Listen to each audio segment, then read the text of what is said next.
সত্য প্রচারে সোচ্চার।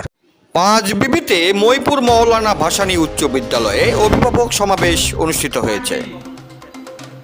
ছাত্রছাত্রীদের আধুনিক মানে সুশিক্ষায় গড়ে তুলছে মইপুর মওলানা ভাসানী উচ্চ বিদ্যালয়, বললেন অভিভাবকবৃন্দ।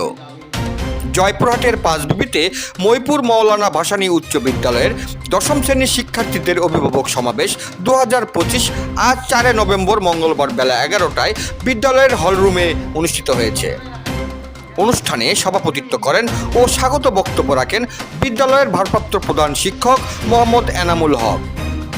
সহকারী শিক্ষক কামরুজ্জামান মণ্ডলের সঞ্চালনায় এতে প্রধান অতিথির বক্তব্য রাখেন আটাপুর ইউনিয়ন পরিষদের চেয়ারম্যান আসম শামসুল আরিফিন চৌধুরী আবু।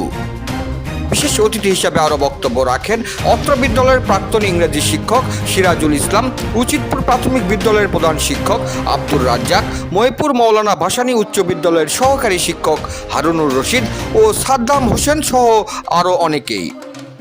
অভিভাবকদের মধ্যে বক্তব্য রাখেন রফিকুল ইসলাম নান্টু ও শ্রীমতী চন্দনা রানী দাস।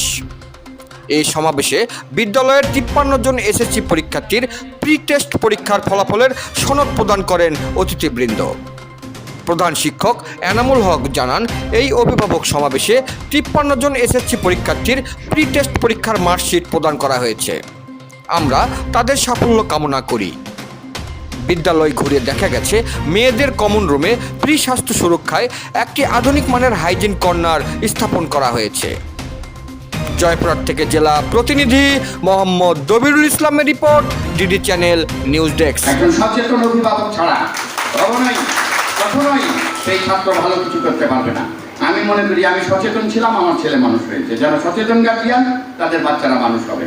এবং অবশ্যই শিক্ষকরাও যখন দেখবে যে অভিভাবকটা বারবার বাচ্চাটার খোঁজ নেয়, শিক্ষকরাও আরও সেই বাচ্চাটার দিকে বেশি বেশি খোঁজ নেবে যে না, ওই অভিভাবকটা আমার যে কোনো সময় প্রশ্ন করতে পারে যে আমার বাচ্চাটার এই অবস্থা কেন।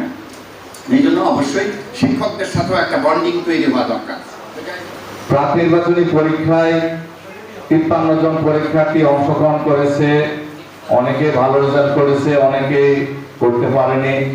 আমি আশা করি ভবিষ্যতে তারা তাদের দুর্বলতাগুলো পরিলক্ষিত হবে তাদের মাঝে এবং সেই বিষয়ে তারা অগ্রসর হবে।